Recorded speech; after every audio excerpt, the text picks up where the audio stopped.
राज्यभरातल्या आदिवासी संघटना आणि आदिवासी शिक्षक, आदिवासी नेते ह्याच्यामध्ये एकवटलेले आहेत। आपण पाहू शकतो मागच्या 40 दिवसांपासून नाशिकच्या आदिवासी आयुक्त कार्यालयासमोर त्यांनी बिघाड आंदोलन सुरू केलं होतं आणि त्यानंतर राज्यातल्या आदिवासी आश्रमशाळेतले वर्ग 3 आणि वर्ग 4च्या रोजंदारीवरच्या शिक्षकांचं हे बिघाड आंदोलन होतं। आश्रमशाळेमध्ये शिक्षकांच्या ब्राह्मण बाहेर भरतीचा GR रद्द करावा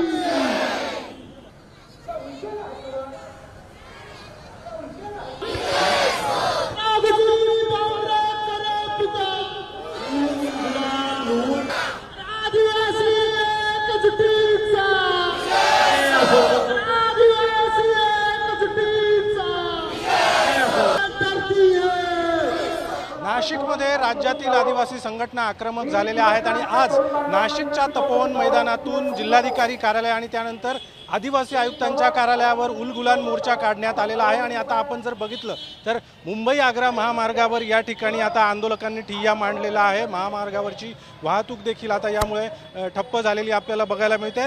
गेल्या 40 पेक्षा जास्त दिवसांपासून राज्यभरातील आश्रमशाळातील हे सगळे वर्ग 3 आणि वर्ग 4चे रोजंदारीवरील शिक्षक नाशिकच्या आदिवासी आयुक्त कार्यालयाच्या बाहेर बिघाड आंदोलन करताय।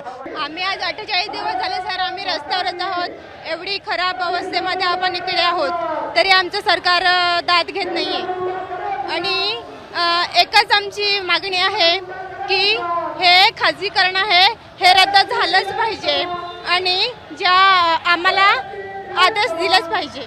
शाळेमध्ये तर खूप हालत आहे पोरांची, अक्षरशः पहिलीच्या विद्यार्थ्यांना सुद्धा शिक्षक नाही आहे। त्या मुलांना जेव्हा आपण शाळेत जातो त्यांची सुरुवात होते पण त्यांना शिक्षकच नाही आहे। काय मागणी? एवढीच मागणी आहे की आम्हाला रोजंदारीवर कर्मचारी जे आहेत त्यांना सगळ्यांना रुजू करून घ्यावं एवढीच इच्छा आहे।